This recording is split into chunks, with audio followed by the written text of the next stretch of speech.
Right to freedom of religion. Right to freedom of religion అంటే ఏ వ్యక్తికైనా ఏ మతాన్నైనా ఎంచుకునే స్వేచ్ఛ. సరే, freedom of conscience and free profession, practice and propagation of religion. Freedom of conscience and free profession, practice and propagation of religion. Article 25 says that all persons are equally entitled to freedom of conscience and the right to freely profess, practice and propagate religion. చూడండి, article 25 అనేది ఏం చెప్తుందంటే అందరు వ్యక్తులకు సమానంగా వాళ్ళ మత freedom of conscious పెట్టుకోవచ్చు వాళ్ళు, మరియు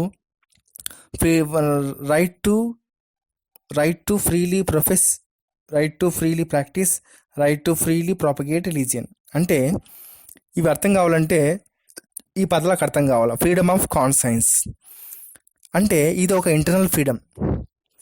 ఇప్పుడు ఒక మనిషి ఉన్నాడు, ఒక మనిషి తన మనసులో తాను అనుకుంటూ ఉంటాడు తన ఇష్టమైన దేవునికి సంబంధించిన విషయం కానీ, తనకి ఇష్టమైన ఇంకా ఏదైనా కానీ. తన మనసులో ఒక వ్యక్తి తనంతట తాను తన నమ్మకాలకు తగ్గట్టుగా ఏ విధమైన దేవుణ్ణే కానీ, ఎలాంటి దేవుణ్ణైనా కానీ అతను నమ్ముకోవచ్చు మనసులో. దాన్ని ఏమంటారు? ఫ్రీడమ్ ఆఫ్ కాన్సైన్స్ అంటారు. So freedom of conscience internal freedom of an individual, ఒక వ్యక్తి యొక్క అంతర్గత స్వేచ్ఛ. To mould his relations with God or creatures in what way he decides. ఇక్కడ చూడండి, టు మోల్డ్ హిజ్ రిలేషన్స్, తన యొక్క రిలేషన్స్ మూడు ఎలా ఉండొచ్చు? విత్ గాడ్ పరంగా, లేదా ఆ గాడ్కి ఏదో ఒక దేవునికి సంబంధించింది కానీ, ఏ దేవునికైనా కానీ. ఇన్ వాట్ వే హీ డిజైడ్స్, అతను ఎలా అనుకుంటే అలాగా తన అంతర్గత స్వేచ్ఛ ఏ దేవుని పరంగా అయినా కానీ నమ్మకంగా ఉండొచ్చు అనేదాన్ని చెప్తుంది అన్నమాట. సింపుల్గా చెప్పాలంటే ఇండివిజువల్ ఫెయిత్, వారి యొక్క అంతర్గత విశ్వాసానికి ఏ దేవుడైతే సరిపోతాడో ఆ దేవునికి సంబంధించినవి మనసులో అనుకోవచ్చు. ఓకేనా? Freedom of conscience. దీని గురించి తెలియాలనుకుంటే మనకు విజన్ ఐఏఎస్లో free fast track courses lecture 3లో ఒక వీడియో ఉంది. ఓకేనా? మనం fast track courses of Indian polity lecture 3 అని కొడితే మొత్తం ఒక వీడియో వస్తుంది. దాంట్లో బాగుంది ఫ్రీడమ్ ఆఫ్ కాన్సైన్స్. లేదా ఏకేఎస్ అకాడమీలో right to freedom of religion Indian polity అని కొడితే ఏకేఎస్ ఐఏఎస్ అకాడమీలో దీని గురించి బాగా చెప్పారు. ఫ్రీడమ్ ఆఫ్ కాన్సైన్స్ ఒక వ్యక్తి యొక్క అంతర్గత స్వేచ్ఛ అనమాట. రైట్ టు ప్రొఫెషన్ అంటే ఏంది? రైట్ టు ప్రొఫెషన్ అంటే ఏంది? Declaration of one's religious belief, faith openly and freely. చూడండి, ఒక వ్యక్తి ఏదైనా ఒక వ్యక్తి ఏదైనా ఒక మతాన్ని నమ్మినప్పుడు ఆ నమ్మిన మతం గురించి ఓపెన్గా ఫ్రీగా ఎక్స్ప్రెస్ చేసుకోవచ్చు బయట. ఇప్పుడు నేను క్రిస్టియన్ నమ్ముకున్నాను అనుకో, నేను క్రిస్టియన్ నమ్ముకున్నాను ఎందుకంటే పలానా నమ్మకాల వల్ల నాకు ఆ మతం బాగా నచ్చిందని ఓపెన్గా ఫ్రీగా చెప్పుకోవచ్చు. సో దాన్ని ఏమన్నారు? రైట్ టు ప్రొఫెస్ అన్నారు. సో రైట్ టు ప్రొఫెషన్ కూడా అనొచ్చు, PROFESS ప్రొఫెషన్. ఓకేనా? మరి right to practice, performance of religious worship, ritual, ceremonies and exhibition of beliefs and ideas. ఒక వ్యక్తి తన యొక్క మతపరమైన విషయాన్ని బయట పెట్టుకోవచ్చు. ఎలాగా? తన ఆచారాలు ఆ మతానికి సంబంధించిన ఆచారాలు పాటించడం, లేదా వేడుకలలో పాల్గొనడం. తర్వాత ఎగ్జిబిషన్ ఆఫ్ బిలీఫ్స్, తన యొక్క నమ్మకాలను ఎగ్జిబిట్ చేసుకోవచ్చు బయట. అంటే ఇప్పుడు ఈ మెడలో సిలువ వేసుకోవడం అనుకో, ఎగ్జిబిషన్ ఆఫ్ బిలీఫ్. నేను మెడలో సిలువ వేసుకోవడం అనేది నాకు ఒక నమ్మకం. నేను రుద్రాక్ష మాల వేసుకున్నాను అనుకో, అది కూడా రైట్ టు ప్రాక్టీస్ చేసుకోవచ్చు. ఓకేనా? ఐడియాస్, ఇప్పుడు హిందూ మతస్థులకు ఐడియాస్ రకరకాలుగా ఉంటాయి. రుద్రాక్ష వేసుకోవడము, లేకపోతే ఎలాంటివైనా కానీ. సో క్రిస్టియన్లకు రైట్ టు ప్రాక్టీస్ అలాగనమాట. చూడండి, రైట్ టు ప్రొఫెషన్ అంటే ఒక వ్యక్తి యొక్క రిలీజియస్ మతపరమైన నమ్మకాన్ని మరియు ఫెయిత్ని, బిలీఫ్స్ అండ్ ఫెయిత్ నమ్మకాలని ఓపెన్గా ఫ్రీగా ఎక్స్ప్రెస్ చేసుకోవచ్చు అని అర్థం అనమాట. కానీ రైట్ టు ప్రాక్టీస్ అంటే ఇప్పుడు ఒక వ్యక్తి ఒక మతాన్ని నమ్మినాడు అనుకో, ఆ మతానికి సంబంధించిన ఆచారాలు మనం ఎక్కడైనా పాటించుకోవచ్చు, బయట బాగా ఫ్రీగానే వేడుకల్లో పాల్గొనవచ్చు. తర్వాత తన నమ్మకాలను ఎగ్జిబిషన్ కూడా చేసుకోవచ్చు. సో పలానా సిద్ధాంతం వల్ల పలానా ఈ మతం నాకు నచ్చింది అని బయట ఎక్స్ప్రెస్ చేయొచ్చు అదనమాట. ఐడియాస్ కూడా ఎక్స్ప్రెస్ చేయొచ్చు. ఓకే, రైట్ టు ప్రాపగేట్ అంటే ఏంది? ప్రాపగేట్ అంటే మనం చూసాం, ఇప్పుడు ఆన్లైన్ ప్రాపగేషన్ ఎలా జరుగుతుంది అంటే ఏం చెప్తాం? బల్బ్స్ అని చెప్తాం. సో రైట్ టు ప్రాపగేట్ తను నమ్ముకున్న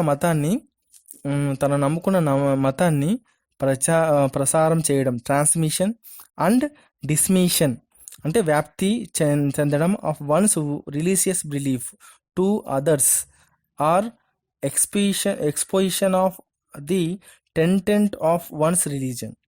ఒక వ్యక్తి నమ్ముకున్న మతాన్ని ప్రసారం చేయడం కానీ వ్యాప్తి చేయడం కానీ అతను చేసుకోవచ్చు. సో అలాగే చేసుకోవచ్చు. Okay, transmission and the dismission of one's religious belief to the అదర్స్కి ప్రసారం కానీ వ్యాప్తి కానీ చేసుకోవచ్చు. Exposition of tenet of one's religion. ఓకేనా? కానీ but it does not include a right to convert another person to one's own religions. Okay, కానీ ఏం చెప్తుంటే ఇట్ డస్ నాట్ ఇంక్లూడ్, ఇది దేన్ని జతపరిచుండదు? A right to converting another person to one's own religions. Okay, ఒక వ్యక్తి నమ్ముకున్న మతాన్ని ఇంకో వ్యక్తి మారాలి అని చెప్పలేదన్నమాట. ఓకేనా? But it does not include a right to convert another person to one's own religion. ఒక వ్యక్తి ఒక వ్యక్తి నమ్ముకున్న రిలీజియన్ కోసం ఇంకో వ్యక్తి మారాలని చెప్పలేదు. ఓకేనా? ఒక వ్యక్తి ఏదైనా క్రిస్టియానిటీ నమ్ముకున్నాడు అనుకో, ఆ క్రిస్టియన్ వ్యక్తులను నమ్ముకున్న మతంలోకి మారాలి అని ఏ అదర్ పర్సన్స్ అందరూ మారాలి అనే హక్కు లేదు అని చెప్తున్నమాట. ఫోర్సిబుల్ కన్వర్షన్స్ అంటే ఒత్తిడితో, అంటే ఫోర్స్గా వాళ్ళని కన్వర్షన్ చేయకూడదు. Impinging on the freedom of conscience. ఒక్కొక్క వ్యక్తికి ఒక్కొక్కరి మనసులో ఒక దేవుని గురించి ఒక భావన ఉంటుంది. ఓకేనా? సో దాన్ని ఫ్రీడమ్ ఆఫ్ కాన్సైన్స్ అంటారు, అందుకే ఇంటర్నల్ ఫ్రీడమ్ అన్నారు.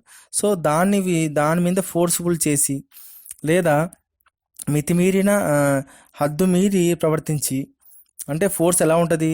హద్దు మీరి ప్రవర్తించి ఒక వ్యక్తి యొక్క ఇంటర్నల్ ఫ్రీడమ్లోకి దూరి, అంటే తను నమ్ముకున్న దేవుడికి గురించి కాకుండా అతను ఒక వ్యక్తి యొక్క ఇంటర్నల్ ఫ్రీడమ్ ఆఫ్ కాన్షియస్లోకి దూరి guaranteed to all the persons alike, అందరూ ఇలాగే ఉండాలి అని ఫోర్స్ఫుల్గా అందరినీ మార్చకూడదు. ఓకేనా? గుర్తుపెట్టుకోండి, ఫోర్స్ఫుల్గా ఏ వ్యక్తిని అదర్ వ్యక్తుల యొక్క freedom of conscience guaranteed to all the persons alike. మీరు నమ్ముకున్న దేవుడి యొక్క విశ్వాసాలన్నీ ఇది నమ్ముకుంటే అన్నీ ఒకే రకంగా ఉంటాయి, మీరు ఇంతకుముందు నమ్ముకున్న దేవుడు ఈ నమ్ముకి ఇది ఒకే రకంగా ఉంటాయి అని చెప్పకూడదు, అలా ఫోర్స్ చేయకూడదు. From the above it is clear that article 25 from the above పైన చూపే విధంగా it is clearly that article 25 covers not only religious belief. So అంటే ఆర్టికల్ 25 అనేది మతపరమైన నమ్మకాలనే కాదు, మతపరమైన నమ్మకాలంటే డాక్ట్రైన్స్ అంటారు, మరియు మతపరమైన నమ్మకాలని కవర్ చేసింది, మరియు రిలీజియస్ ప్రాక్టీస్ని కూడా కవర్ చేసింది. రిచువల్స్, రిచువల్స్ అంటే ఏంది? ఆచారాలను కూడా కవర్ చేసింది. సరేనా? మతపరమైన నమ్మకాలను, మతపరమైన ఆచారాలను, రిలీజియస్ బిలీఫ్స్ అండ్ రిలీజియస్ ప్రాక్టీసెస్ని కూడా కవర్ చేసింది. మోర్ ఓవర్ అయితే దీస్ రైట్స్ అంటే పైన చూపించాను కదా, freedom of conscience, right to profession, right to practice, right to propagate అంటే 21, 25 ఆర్టికల్ 1లో చూపించే రైట్స్, దీస్ రైట్స్ అంటే దీస్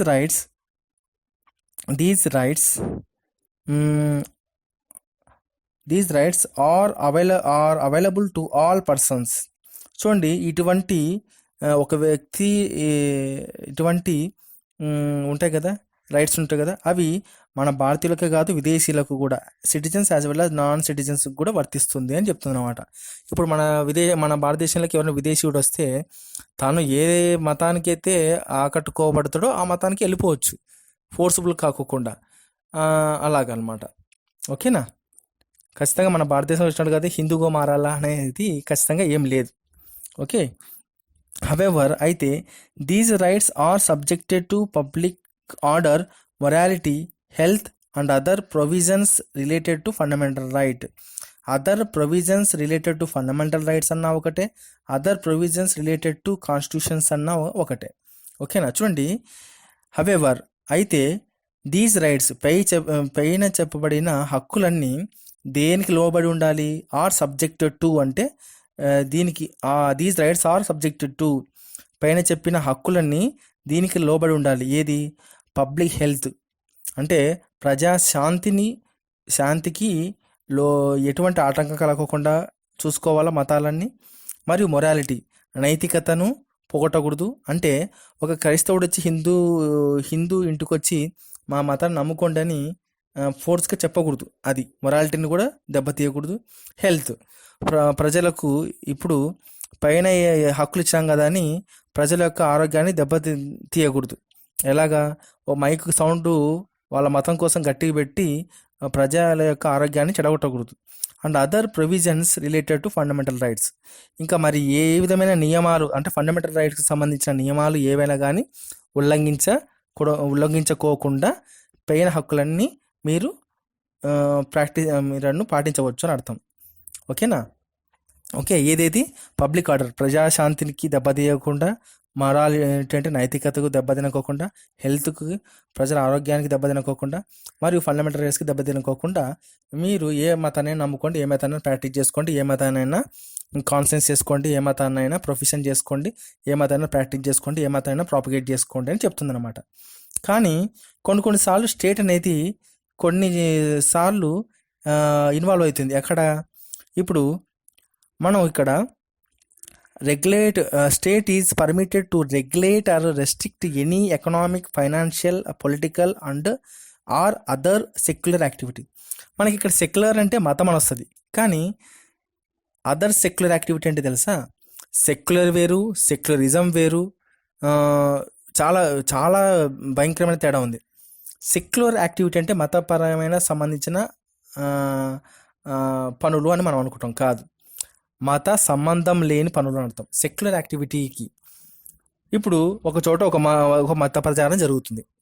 ఆ మత ప్రచారం జరుగుతున్నప్పుడు ఆ మత ప్రచారము ఒక డబ్బు పరంగా కానీ, ఎనీ ఎకనామిక్ కానీ, లేదా ఫైనాన్స్ పరంగా కానీ, లేదా అది రాజకీయ పరంగా కానీ కనపడినా, మరియు ఆ మతానికి సంబంధం లేని విధంగా ఏదైనా ప్రవర్తించినా, అంటే ఇప్పుడు మనం ఏదో క్రిస్టియన్ గురించి చెప్పుకోవాలనుకుంటున్నాం, కానీ ఆ క్రిస్టియన్ మతాన్ని అడ్డు పెట్టుకొని, ఆ ప్రాక్టీస్ని అడ్డు పెట్టుకొని ప్రజల నుంచి ఎకనామిక్గా, ఫైనాన్స్గా, లేదా రాజకీయంగా, అంటే రాజకీయ ప్రచారాలు చేయడం, ఆ మతాన్ని ప్రాక్టీస్ చేసుకుంటా.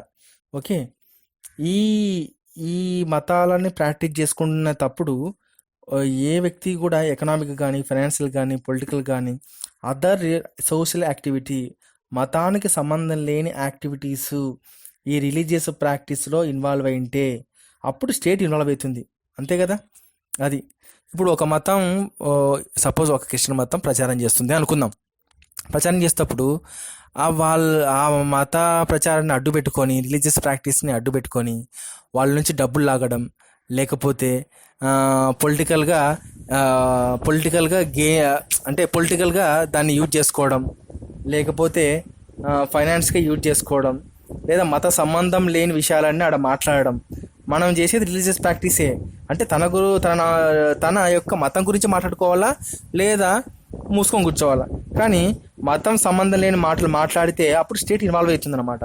అది దీని యొక్క సారాంశం. మరియు బి, ఏది? State is permitted to provide for social welfare and reform thrown open Hindu religious institutions of the public character to all classes and section of Hindus. చూడండి, ఒక గుడి ఉంది అనుకుందాం.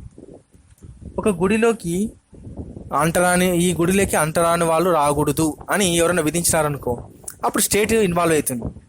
అప్పుడు స్టేట్ ఇన్వాల్వ్ ఏం చేస్తుంది?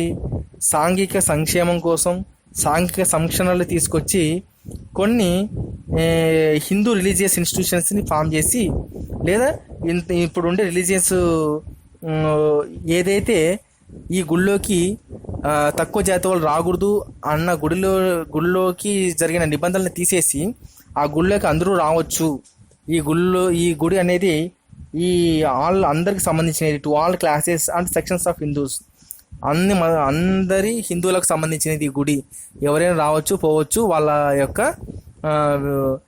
ఆచారాన్ని ఇక్కడ పాటించవచ్చు అని హిందూ రిలీజియస్ ఇన్స్టిట్యూషన్ అంటే గుళ్ళను ఓపెన్ చేయొచ్చు.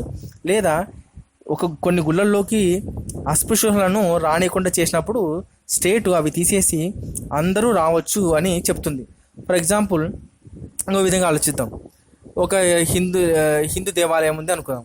దాంట్లోకి స్త్రీలు మాత్రమే రాకూడదు, పురుషులు రావచ్చు అని చెప్తే దాన్ని ఏమంటారు? జెండర్ డిస్క్రిమినేషన్ కదా. సో అలాంటివి ఉన్నప్పుడు స్టేట్ ఇన్వాల్వ్ అవుతుంది. ఓకేనా? ఇన్వాల్వ్ అయ్యి ఈ గుడిలోకి ఆడవాళ్ళు రావచ్చు, మగవాళ్ళు రావచ్చు అని చెప్తుంది అనమాట. సో అది దాని యొక్క అర్థం. ఇది దేని పనిచేస్తుంది? సాంఘిక సంక్షేమం కోసం, సాంఘిక సంస్కరణ కోసం. Provided for social welfare and social reforms are thrown open అంటే అందరికి గాను తెరిచి ఉంచుతుంది. Thrown open Hindu religious institutions అంటే హిందూ రిలీజియస్ ఇన్స్టిట్యూషన్స్ అందరికీ తెరిచి ఉంటుంది. దేనికోసం? సాంఘిక సంక్షేమం కోసం, సాంఘిక సంస్కరణల కోసం. సోషల్ వెల్ఫేర్ అంటే సాంఘిక సంక్షేమం కోసం, సోషల్ రిఫార్మ్స్ అంటే సాంఘిక సంస్కరణల కోసం ఈ హిందూ రిలీజియస్ ఇన్స్టిట్యూషన్స్ అంటే గుళ్ళన్నీ అందరికీ అందుబాటులో తెరిచి ఉంచుతుంది. Of and public character to all classes and sections of Hindu.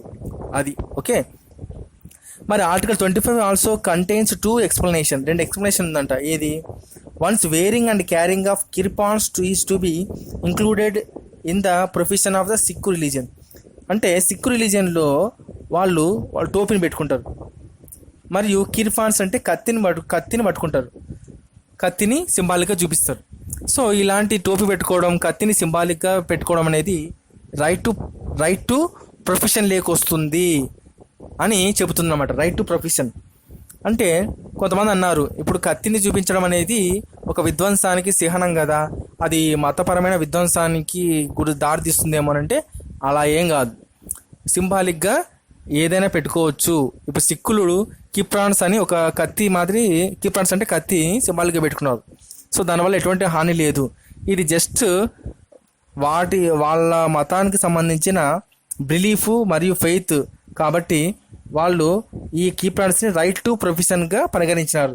చూడండి, ఇక్కడ రైట్ టు ప్రాక్టీస్ కాదు, అది రైట్ టు ప్రొఫెషన్. సో ఇది ఫస్ట్ ఎక్స్ప్లెనేషన్. సెకండ్ ఎక్స్ప్లెనేషన్ ఏంది? సుప్రీంకోర్టు ఏం చెప్పింది?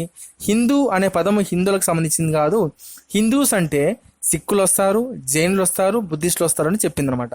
Very important point. ఓకేనా? Thank you.